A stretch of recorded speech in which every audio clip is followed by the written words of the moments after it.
Mga kaludes, okay na. Okay na siya. Para niya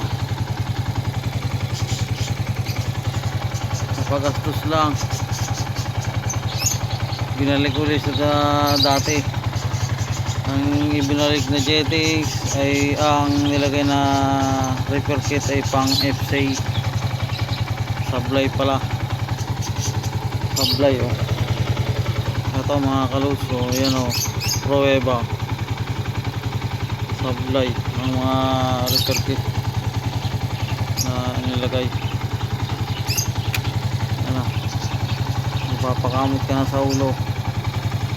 Ito mga kalod, huwag tayo basta-basta kundi sa hindi natin kilalang mekaniko. Shout out sa'yo mga technician, kulukoy ka. Okay, thank you for watching. Don't forget to follow and share. Kalods, thank you so much.